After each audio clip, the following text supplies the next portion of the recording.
Je vais parler en français après la généreuse présentation d'Aviad en anglais.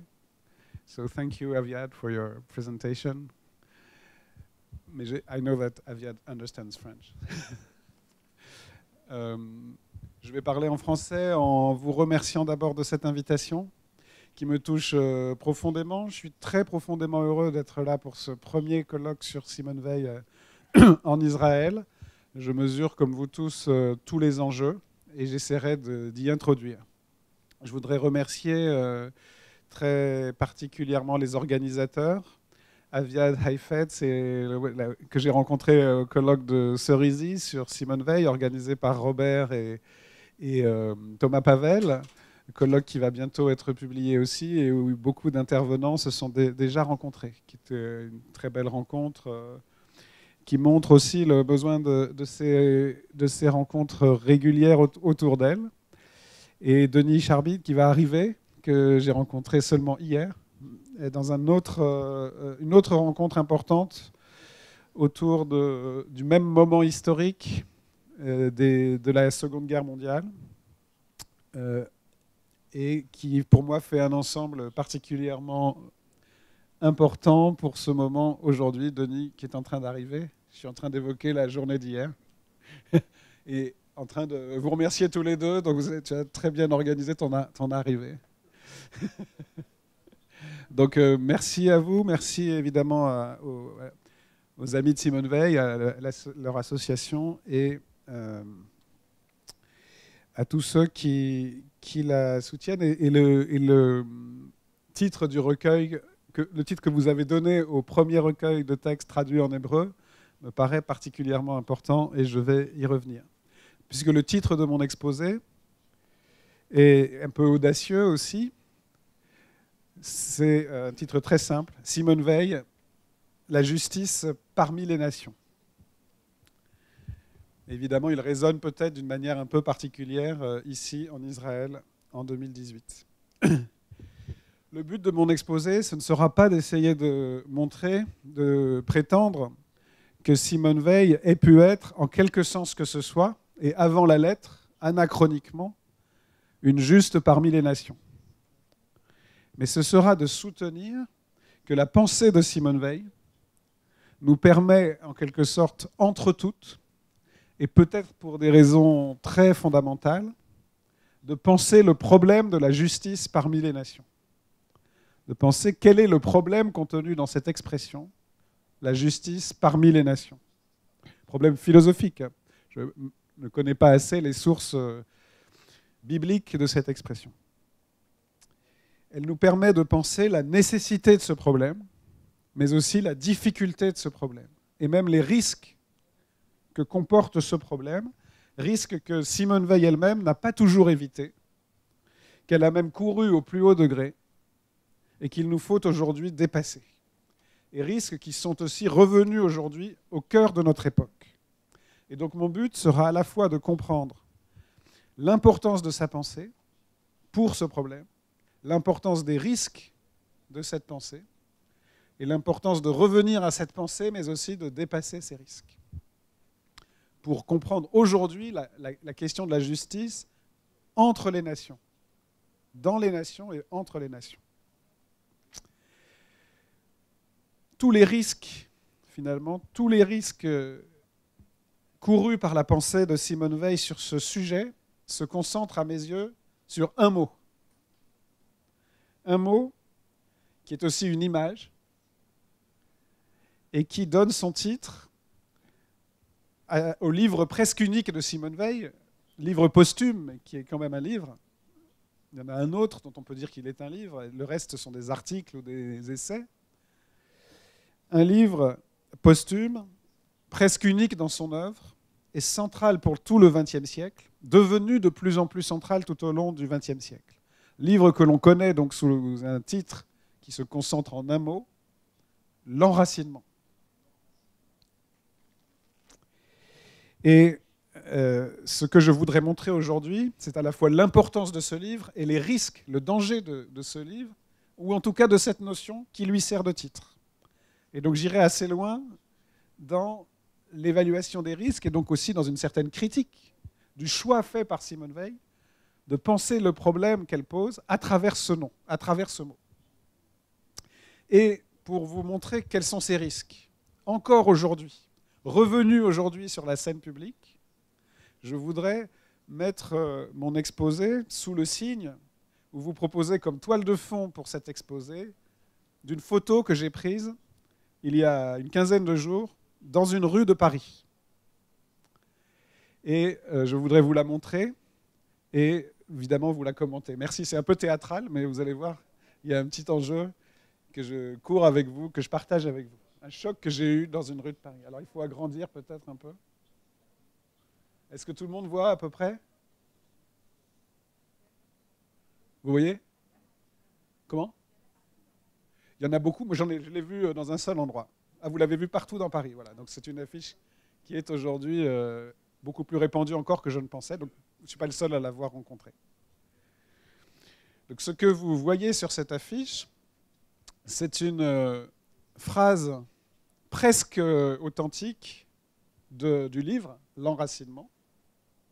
Il y manque une formule, je vais vous la lire en français. Hein. L'enracinement est le besoin le plus naturel et le plus méconnu de l'âme humaine. Dans le texte, en tout cas dans les éditions du texte, il y a un peut-être. Hein. L'enracinement est peut-être le besoin le plus naturel et le plus méconnu de l'âme humaine. Notons déjà que ce peut-être a été enlevé. Mais ce que vous voyez surtout, c'est évidemment que la phrase a été extraite du contexte, extraite du livre. Elle est suivie du nom de Simone Veil. Donc l'enracinement est le besoin le plus naturel et le plus méconnu de l'âme humaine, Simone Veil, et d'un petit hashtag qui renvoie à un site internet, un des sites, disons, de la droite extrême nationaliste, du retour d'une idéologie d'une droite nationaliste en France. Hashtag Eleuther, c'est-à-dire liberté en grec, plus ou moins. Pas .com, je n'y connais rien dans les hashtags, mais bon. Qu'est-ce que nous dit cette phrase, cette affiche? Elle nous dit deux choses, et je ne voudrais pas sacrifier l'une à l'autre.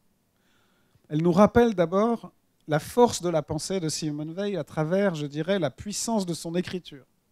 Une seule phrase, et on est déjà au cœur de sa pensée. Cette phrase ne peut pas ne pas nous saisir par sa force philosophique. C'est une phrase, j'ai envie de dire, tout simplement magnifique. L'enracinement est, ajoutons le peut-être, hein, il y a un balancement en plus, un rythme, un style extraordinaire. L'enracinement est peut-être le besoin le plus naturel et le plus méconnu de l'âme humaine. Il y a toute la pensée de Simone Veil dans cette phrase. Impossible de la mettre à la poubelle, pour ainsi dire, au nom de son utilisation idéologique. Mais il y a bien sûr aussi cette utilisation idéologique. L'utilisation idéologique de cette phrase, elle se caractérise d'abord, bien sûr, dans son découpage, dans le fait de l'extraire du contexte. Et j'y reviendrai, bien sûr. Elle se caractérise aussi par autre chose, qui est le télescopage entre, pour résumer, pardon pour les traducteurs, parce que j'ai un peu changé mon texte, hein.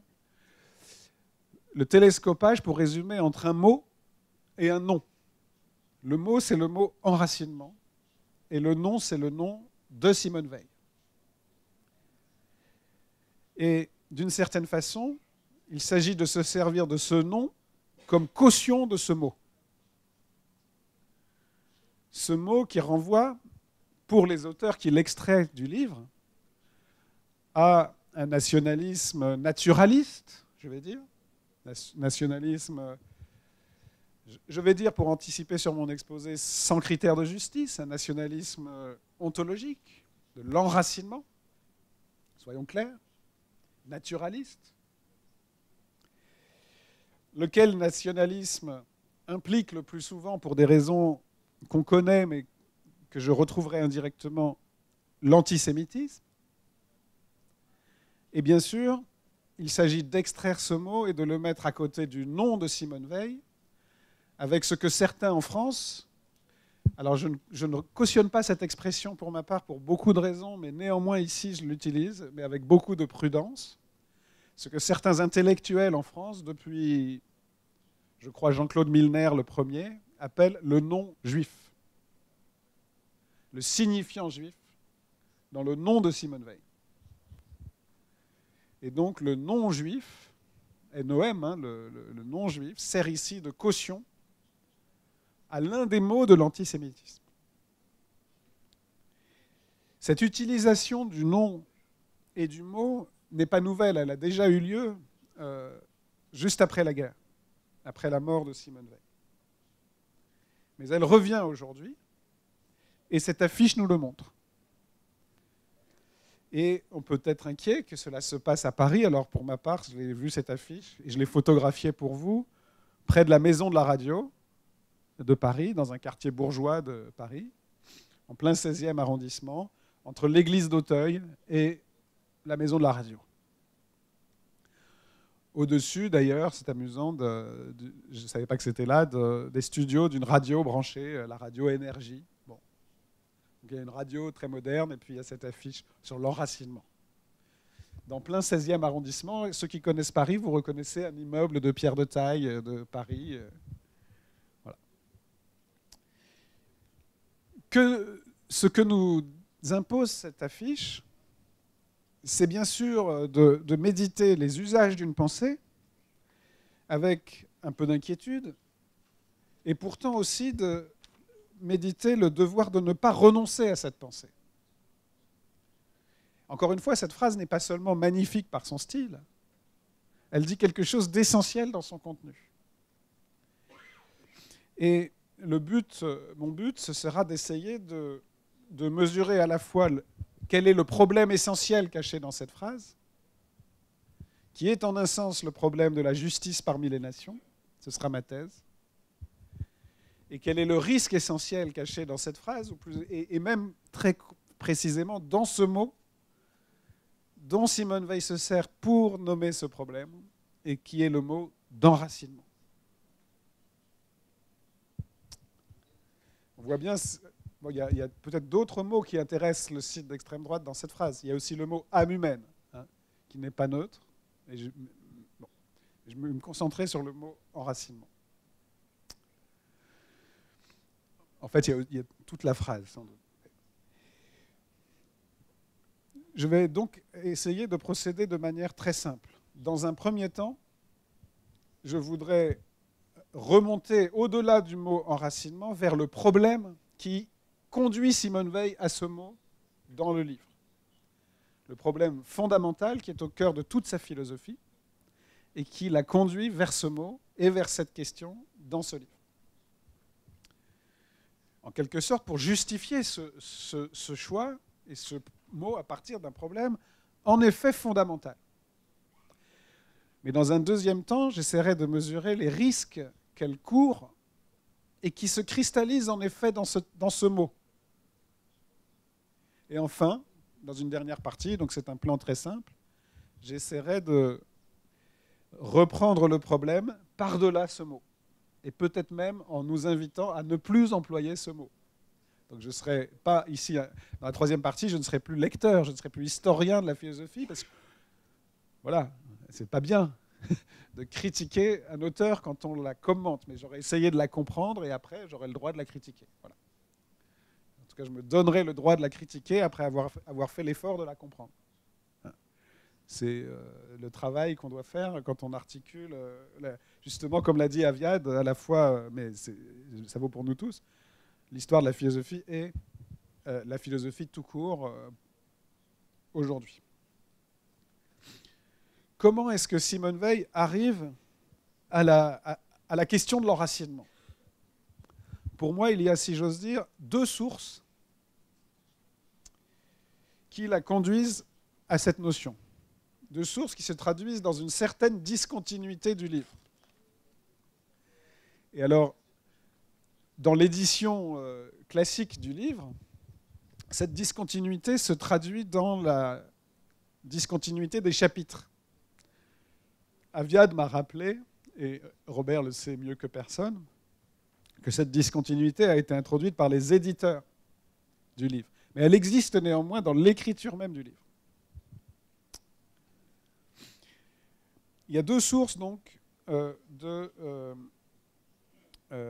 cette notion dans ce livre.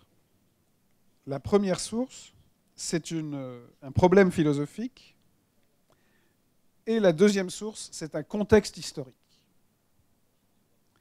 Un contexte historique très précis, qui est, comme vous le savez, que ce livre répond à une commande du gouvernement en exil de la France libre à Londres pour fournir au combat de la France libre un argumentaire philosophique contre la France officielle, l'État français, contre Vichy.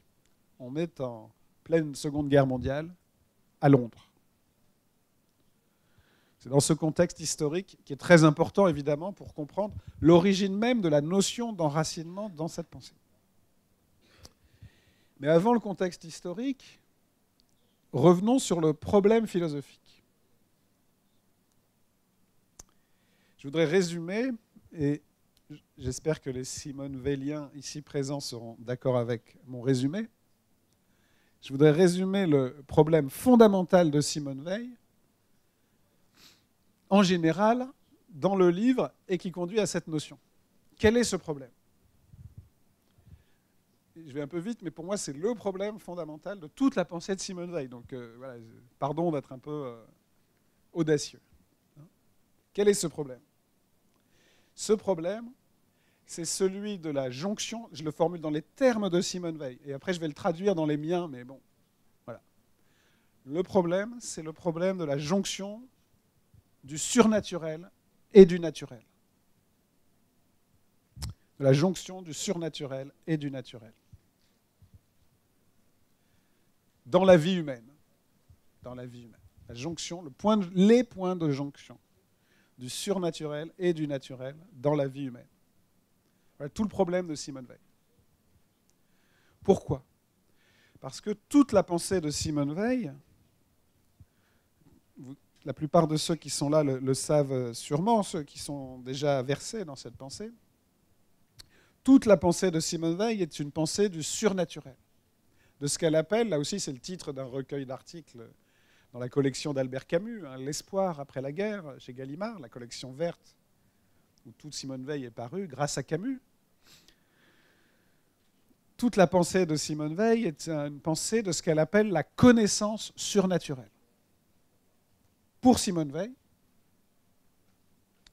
notre âme, et c'est ce qui lui permet de parler d'âme, et pas seulement de conscience ou de subjectivité, l'être humain est en contact avec quelque chose qui est au-delà de la nature et qu'elle appelle le bien. Thèse qu'on peut dire platonicienne, peu importe. Et d'ailleurs, j'ai vu que nos journées sont sous le signe du bien et la politique. The good and politics. Donc il y a cette thèse que l'être humain est en contact avec une dimension qui dépasse la nature des choses, la nature sensible du monde, et que, comme Platon, elle nomme le bien. Et la preuve, c'est que, comme pour Platon, eh bien, notre âme, ce qui caractérise notre âme, c'est un certain désir du bien. Elle dit même une attente du bien. Et bientôt, on pourra comprendre l'idée de besoin du bien, dans un certain sens. Il y a une attente du bien. Ce qui définit notre âme, c'est cette attente. Dès que nous sommes nés, nous attendons du bien. Donc nous sommes en relation avec le bien, et le bien n'est pas de ce monde. Et pourtant, toute la pensée de Simone Veil consiste à montrer que le surnaturel nous est donné, ne peut nous être donné que dans une expérience naturelle. Et même une expérience non seulement naturelle au sens vague, mais une expérience qu'on pourrait dire corporelle, une expérience sensible. Il y a des expériences naturelles du surnaturel. Et c'est là qu'est tout le problème pour Simone Veil. Que le surnaturel, qui dépasse la nature, nous est donné dans la nature. Et les expériences fondamentales de la vie humaine se trouvent à ces points de jonction du naturel et du surnaturel. Robert Chenavier, ici présent, a consacré son grand livre à la question du travail chez Simone Veil. Et on sait que le travail physique, C'est là d'ailleurs le dernier petit passage de l'enracinement. Le travail physique est pour Simone Weil l'un des points de contact de notre nature et du surnaturel. C'est pour ça qu'elle dit à la fin du livre, la place du travail est facile à définir dans la vie sociale. La place du travail physique, cela doit en être le centre spirituel. Le travail physique doit être le centre spirituel de la vie politique. Et quand on n'a pas de travail physique, on est justement déraciné. On verra pourquoi. Parce que le travail est un des points de jonction du naturel et du surnaturel. Parce qu'il est au contact de la nécessité du monde, qui elle-même est en lien avec le bien. De même, la connaissance mathématique, la contemplation de la beauté du monde, mais aussi le malheur, sont des points de contact du naturel et du surnaturel.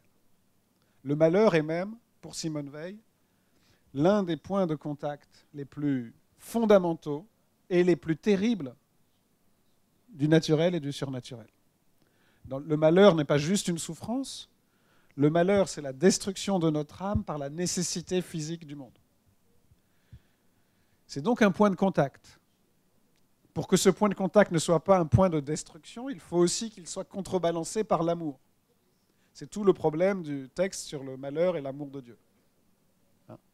Mais retenons que le travail, le malheur, la beauté, la vérité, l'amour sont des points de contact du surnaturel et du naturel dans la vie humaine.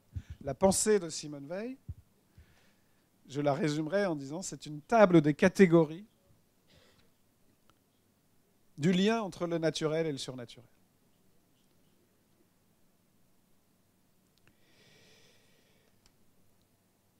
Et on pourrait alors et bien sûr, comme vous le savez, toute la première partie de l'enracinement dresse cette table à travers la notion de besoin de l'âme.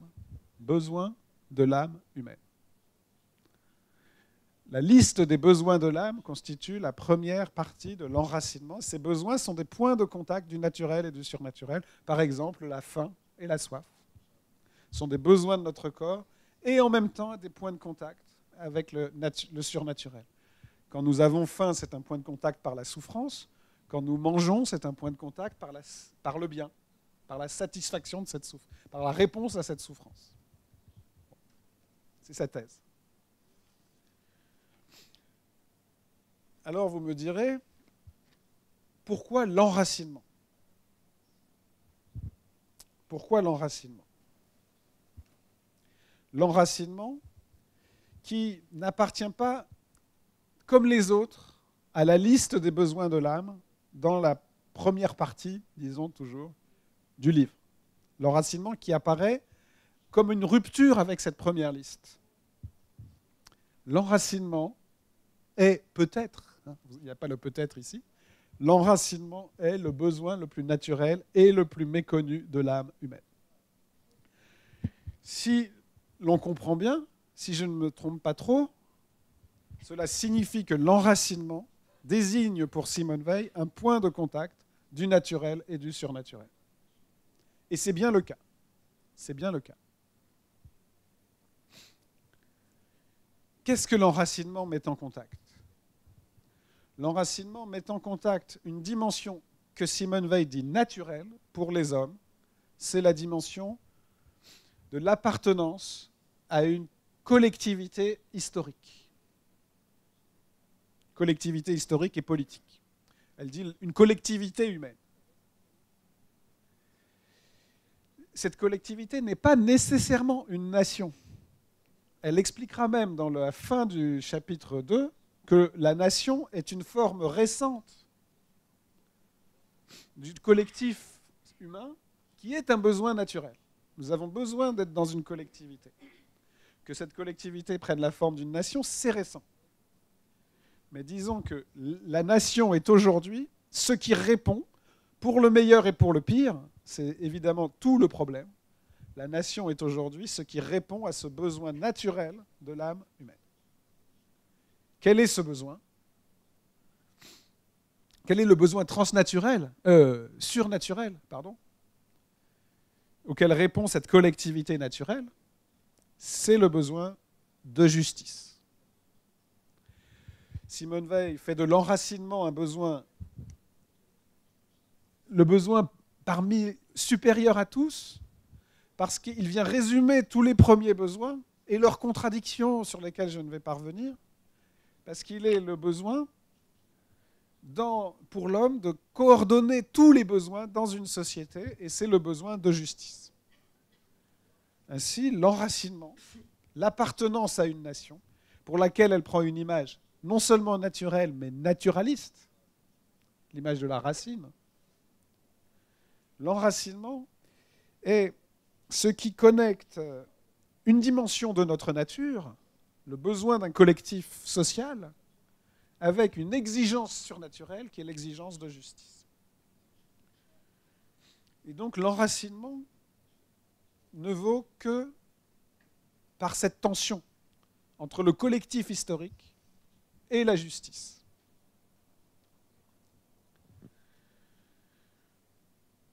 C'est une notion qui, en ce sens-là, ne pose pas de problème philosophique. Pourquoi est-ce qu'elle pose un problème? Pourquoi d'abord choisit-elle ce mot, enracinement? Il y a sûrement 1000 raisons, et d'abord c'est une très belle notion, c'est une notion philosophique très, très profonde, et ça pose bien le problème de la contradiction. Comment est-ce qu'on peut être à la fois dans la justice surnaturelle, universelle, et dans une collectivité? Compliqué. Mais mon hypothèse dans cet exposé, que je voudrais être un peu tranchant malgré tout, mon hypothèse, c'est que Simone Veil choisit cette notion non seulement en raison du problème philosophique, mais aussi en raison du contexte historique.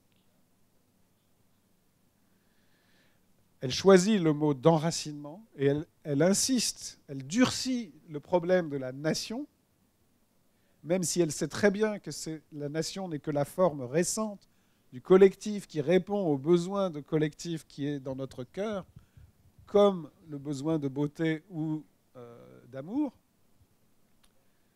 Elle choisit ce mot parce qu'elle écrit un livre pour mobiliser le peuple de France, pour donner des mobiles à la guerre, et comme un petit peu dans le texte dont vous avez repris le titre pour tout votre recueil, pour donner des mobiles de justice au combat militaire. Luttons-nous pour la justice. Ce texte, qui est un des plus grands textes de Simone Veil, Luttons-nous pour la justice, est beaucoup plus clair que l'enracinement, au fond. Parce que l'enracinement, c'est le choix fait par Simone Veil. Là, il y aura peut-être une discussion après.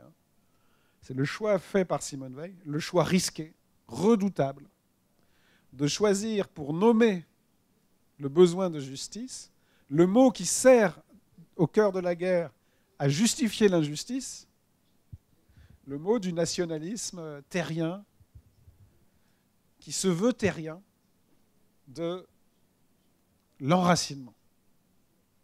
Simone Veil semble rejoindre le risque couru, pardon, ça aussi j'ajoute au texte, le risque couru par, on le sait bien, un intellectuel juif français des années 30, Emmanuel Berle, neveu de Bergson, qui avait fourni à Vichy son slogan « La terre ne ment pas ». Deux intellectuels juifs français, Emmanuel Berle et Simone Veil, qui en rajoutent sur le rapport à la terre. L'enracinement et la terre ne ment pas. Je vais trop vite là. En plus, ce n'était pas dans mon exposé. Mais bon. Le point important, c'est que mon hypothèse ici, c'est en choisissant le mot enracinement, pour désigner de façon très cohérente un besoin qui est une tension, qui est comme tous les autres besoins de l'âme, et comme toutes les autres expériences naturelles du surnaturel, un problème fondamental. C'est-à-dire la beauté, le travail, l'amour, tout ça, ça n'est jamais simple. Alors, plutôt c'est simple, mais c'est toujours des passerelles entre notre corps et le bien. La notion d'enracinement fait courir à la pensée de Simone Veil un risque qui est de déséquilibrer sa tension fondamentale, déséquilibrer sa tension du côté de la nature, du côté du naturel. Ce que nous voyons sur cette affiche, c'est un usage très pervers, parce que dans cette phrase, il y a la tension de la pensée de Simone Weil. Vous voyez, il y a le naturel et il y a le surnaturel, puisque c'est un besoin de l'âme humaine. Mais évidemment, il y a le risque ici de j'allais presque dire, de diviniser, de surnaturaliser le naturel. C'est-à-dire notre âme, elle a besoin de racines terrestres. Or, évidemment, Simone Weil, à la fin du livre, pourra dire « Nos racines sont dans le ciel ».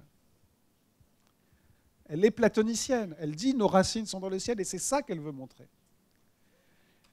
Mais en prenant le mot d'enracinement, elle sait qu'elle court un risque, et elle le court, à mon avis, pour des raisons politiques. Je ne suis pas le premier à le dire, hein, ça a été beaucoup étudié. Bon. Et ça s'est retourné en partie contre elle. Et encore aujourd'hui, dans cette affiche. J'en viens à ma deuxième partie. Je ne sais pas combien de temps il me reste, mais j'en viens à ma deuxième partie. Il y a non seulement un, mais deux risques qui sont courus par Simone Weil, et que là aussi je vais faire peser à travers deux textes précis sur le mot enracinement. C'est peut-être réducteur, mais voilà, c'est mon pari aujourd'hui, c'est de faire un bras de fer avec ce mot. Ce mot qui est un mot... Bon voilà, le langage est parfois aussi le lieu de l'ambiguïté et de l'ambivalence. Il y a le risque du nationalisme, et Simone Weil elle-même le court consciemment dans l'enracinement. Et il y a le risque de l'antisémitisme, et Simone Weil le court aussi, non moins consciemment, et je m'appuierai sur un des textes et une des phrases les plus scandaleuses à cet égard de Simone Weil. Je dis délibérément scandaleuse. Mais même dans cette phrase qui est inacceptable, hein, qui est peut-être une des phrases vraiment les plus scandaleuses des phrases qui ont scandalisé, de Simone Weil sur les Hébreux, comme elle dit, sur les Juifs. Même dans cette phrase, on retrouve le cœur de sa pensée. Et donc, ce que j'essaierai de montrer dans cette phrase, qui est une des plus antisémites, peut-être... Enfin, là aussi, quand cette phrase-là, l'autre phrase que je vais vous citer sera sur les murs de Paris, je pense qu'on aura du souci à se faire. Surtout qu'elle sera signée Simone Weil aussi. Bon. Donc, je vais aller très vite pour résumer. Le risque du nationalisme, Simone Weil le pèse dans la deuxième partie, dans ce qui est classiquement la deuxième partie de l'enracinement. Elle sait bien que la nation est un objet récent et imparfait. Elle le dit très clairement. Les Simone Weiliens ici présents, je vais résumer, hein, mais la nation est un objet récent et imparfait de l'amour humain. Je cite quand même cette phrase qui est très forte, parce que je trouve qu'elle montre que Simone Weil a conscience des enjeux. On peut s'appuyer sur Simone Weil aujourd'hui. Elle prend des risques, mais elle nous permet elle-même d'y répondre. Je vous cite une phrase de l'enracinement sur la nation, sur le patriotisme. Le centre de la contradiction inhérente au patriotisme, dit-elle, le centre de la contradiction inhérente au patriotisme, c'est que la patrie est une chose limitée dont l'exigence est illimitée. La patrie est une chose limitée dont l'exigence est illimitée. Donc, contrairement aux mathématiques ou contrairement à la beauté du monde, l'amour de la patrie ne conduit pas directement au surnaturel. Il y a du surnaturel dans la patrie, mais il y a aussi autre chose. C'est un mixte. Il y a aussi de l'injustice, il y a aussi du...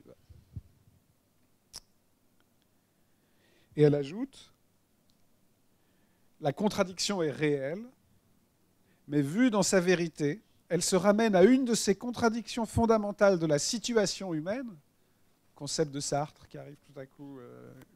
Bon, elle ne l'a pas lu, évidemment, mais un mot qui est au même moment utilisé par Sartre. Contradiction fondamentale de la situation humaine qu'il faut reconnaître, accepter et utiliser comme marchepied pour monter au-dessus de ce qui est humain. Donc la patrie est une passerelle, mais fragile, hein, qu'il faut utiliser comme marchepied pour monter au-dessus de l'humain et rejoindre le surnaturel. Si vous écoutez du chant grégorien, si vous faites des mathématiques, si vous admirez l'ordre du monde dans un coucher de soleil ou dans un paysage naturel, ce n'est pas un marchepied, vous êtes en contact direct avec le surnaturel. La nation est une transition imparfaite, un marchepied. Bon. Mais c'est la guerre et il faut mobiliser le peuple de France. Et dans l'enracinement, contrairement à Luttons-nous pour la justice, elle accepte de dire qu'il faut lutter pour la France, comme si c'était le surnaturel. Il faut pour cela un effort mental. Et je vous cite cette phrase étonnante. Il faut concevoir la réalité correspondante au nom de France, et on peut transposer, mettons Israël aussi.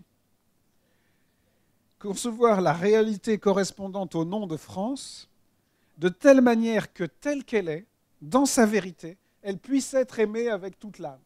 Elle puisse être aimée avec toute l'âme. Je relis cette phrase. Il faut concevoir la réalité correspondante au nom de France, de telle manière que telle qu'elle est dans sa vérité, elle puisse être aimée avec toute l'âme. Phrase de Platon. Hein, avec l'âme tout entière. Sunole te psyche. La France n'est pas intégralement aimable. Elle le sait puisqu'elle condamne dans Luttons-nous pour la justice les injustices françaises. Dans les colonies, par exemple. La France qui est colonisée, enfin occupée, est elle-même occupatrice. Mais dans l'enracinement, il faut faire cet effort qui consiste à ne concevoir dans la France que ce qui est aimable pour justifier la lutte et mobiliser les Français. C'est un exercice spirituel. Concevoir la France de façon à ce qu'elle puisse être aimée avec toute l'âme. Ne garder que le bien. Mais c'est un risque majeur.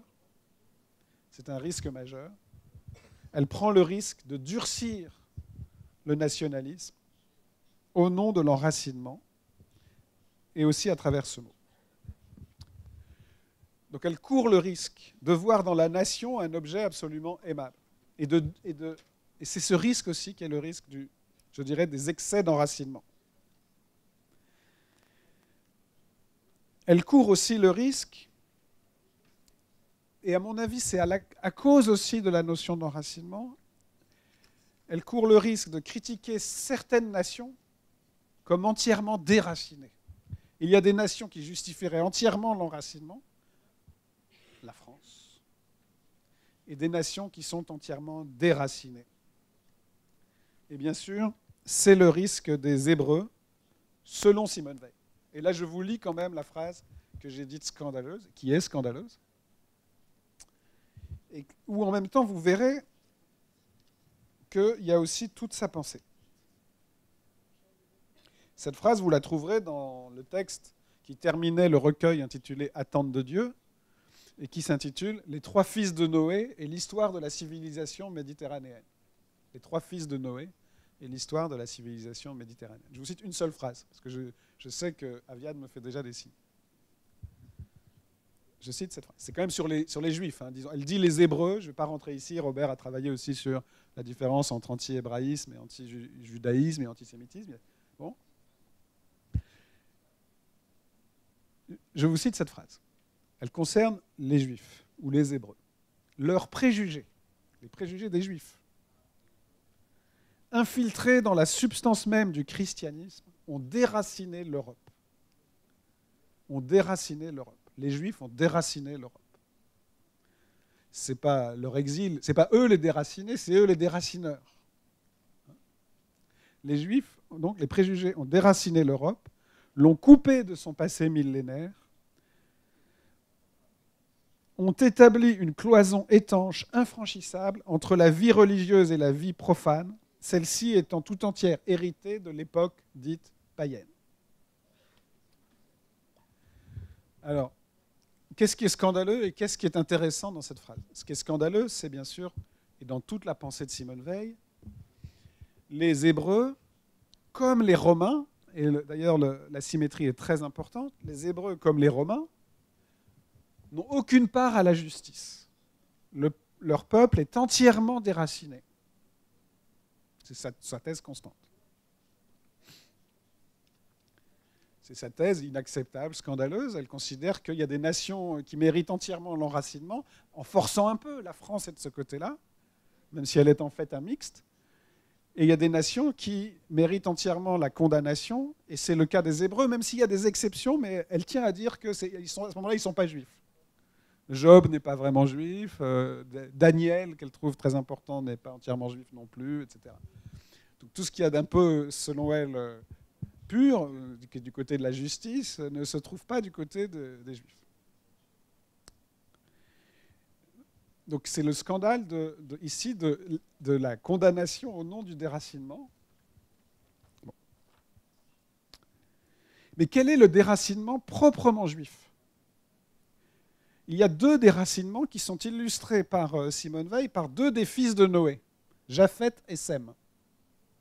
Il y a un déracinement qui est du côté du naturel, le naturel qui n'a plus de contact avec le surnaturel. C'est Rome.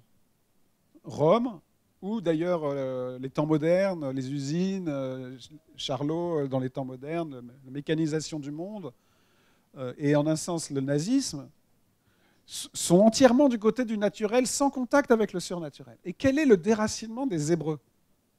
Le déracinement des Hébreux, c'est d'être entièrement dans le surnaturel,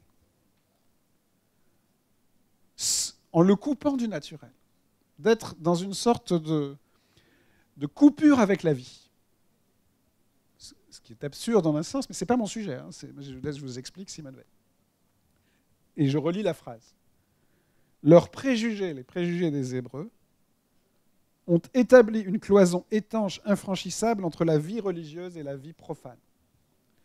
Celle-ci étant héritée de l'époque dite païenne. Les Hébreux ont construit l'opposition du paganisme et du monothéisme. Ils ont pensé le monothéisme comme une coupure avec la nature. Ils ont ainsi coupé, dit-elle, les racines de la religion dans l'esprit grec, dans l'hellénisme. Pour elle, il y a continuité entre Dionysos et le Christ. Pour les Hébreux, il y a une coupure. Cette coupure, elle est cohérente avec sa pensée. Elle a le droit de penser ça. Mais la nommer du nom de déracinement, en faire un facteur à part égale, non seulement avec Rome, mais avec le nazisme, c'est évidemment un scandale absolu.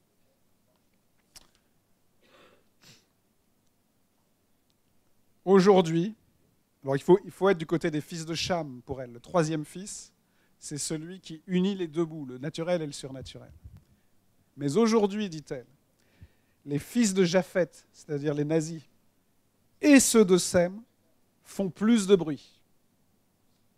Et la phrase suivante est aussi scandaleuse et inadmissible, et en même temps on voit bien qu'elle n'est pas aveugle. Les impuissants, les autres persécutés, séparés par une haine atroce, ils sont frères et ils se ressemblent beaucoup. Elle voit la haine atroce, elle voit Japheth et Sem, elle n'en maintient pas moins qu'ils sont frères, presque aussi coupables les uns que les autres. Les persécutés et les persécuteurs sont les deux facettes du même déracinement. Et la seule réponse, c'est de revenir au médiateur qu'est selon elle le Christ, après Dionysos et après d'autres. Il n'y a que les fils de Cham qui ont fait le lien entre le naturel et le surnaturel, et cela jusqu'à la croix du Christ. la croix, le mont des Oliviers, étant bien entendu pour elle le point de jonction ultime du naturel et du surnaturel. Ce que je voulais vous montrer, et maintenant j'arrive à la conclusion, mais qui est importante aussi, pardon, je déborde de 5 minutes. Ce que je voulais vous montrer, c'est évidemment les excès, mais aussi la cohérence de cette pensée, jusque dans ses excès. Évidemment, la croix du Christ, c'est pour elle comme le malheur, et l'amour, c'est le point où coïncident d'ailleurs le malheur et l'amour de Dieu. Donc c'est le point de jonction ultime du corps humain et du surnaturel, selon elle. Bon. On comprend maintenant, au fond, à la fois l'importance de cette pensée et l'importance des risques qu'elle court. Et pour conclure, je voudrais essayer de montrer en 2 mots, promis, comment on pourrait revenir à cette pensée en dépassant ces risques. Et mon hypothèse sera très simple. Il ne faut plus parler d'enracinement. Quelle est l'expression qu'il faut mettre à la place? La justice parmi les nations. Ce que Simone Veil nous oblige à penser, c'est qu'en effet, nous avons besoin des nations. Nous avons besoin de collectivités historiques, et peut-être qu'aujourd'hui, en effet, elles prennent la forme des nations. Mais nous n'avons besoin des nations que comme marchepied vers la justice. La seule erreur qu'elle fait, mais elle est gravissime, c'est non seulement d'employer le mot enracinement, bien sûr, moi je mets tout sur le mot enracinement. Voilà. Bon. Je mise tout ce que j'ai sur la critique du mot enracinement, et je me ferai critiquer par les uns et les autres. Mais l'enjeu reste fondamental. Dans l'enracinement, le livre, mais après avoir monté le mot comme ça, elle aurait dû faire l'inverse, je me permets de la critiquer. Elle donne les critères d'un nationalisme juste. Il y en a 3. Le nationalisme, le patriotisme, d'abord, est fondé sur l'expérience du malheur, sur l'expérience négative. Il est fondé pour la compassion pour une patrie malheureuse. Ça vaut pour beaucoup de peuples. Mais ça, vous voyez bien, seulement de la compassion. Deuxièmement, il doit satisfaire tous les besoins de l'âme. Et troisièmement, il doit bien sûr être universalisable. Il faut respecter et aimer toutes les nations, et pas seulement la sienne. Tous les hommes ont droit à la satisfaction de ce besoin. Ces critères nous donnent aussi la base de ce que j'appellerais, on pourrait presque dire un patriotisme, moi j'ai envie de dire un vitalisme critique. N'acceptons pas la nation sans ces critères. N'acceptons pas la patrie sans ces critères et sans cette critique. Il nous faut aujourd'hui vraiment penser la justice parmi les nations, mais aussi les nations à travers la justice. Et ça vaut pour la France, ça vaut pour Israël, ça vaut pour tous les pays du monde, pour leurs risques internes et externes d'injustice. Et j'ajouterai encore 2 phrases. L'avant-dernière phrase, c'est pour dire que la justice parmi les nations, ça n'est pas une abstraction. Ce ne sera pas seulement la communauté internationale. Ce ne sera pas non plus une transcendance.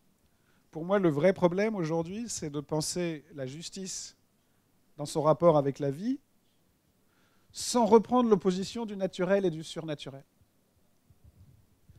Qu'est-ce qui alors nous atteste de la justice parmi les nations? Eh bien, ce sont les justes parmi les nations. Mais les justes sont à la fois toujours des hommes de bien ou des femmes de bien, comme disait aussi Bergson, et des critiques, même si c'est minimalement, c'est-à-dire, comme on a vu hier sur le Chambon-sur-Lignon, ils n'ont pas besoin de faire de la théorie critique, mais ils ne sont pas d'accord avec quelque chose. Et donc, la justice parmi les nations, ce sont bien les justes parmi les nations. Et ma dernière phrase, ce sera pour dire que... Mais il y aurait beaucoup d'autres choses à dire. Ma dernière phrase, ce sera pour dire qu'à cette condition, mais à cette condition seulement, l'enracinement est le besoin le plus naturel et le plus méconnu de l'âme humaine. Merci beaucoup.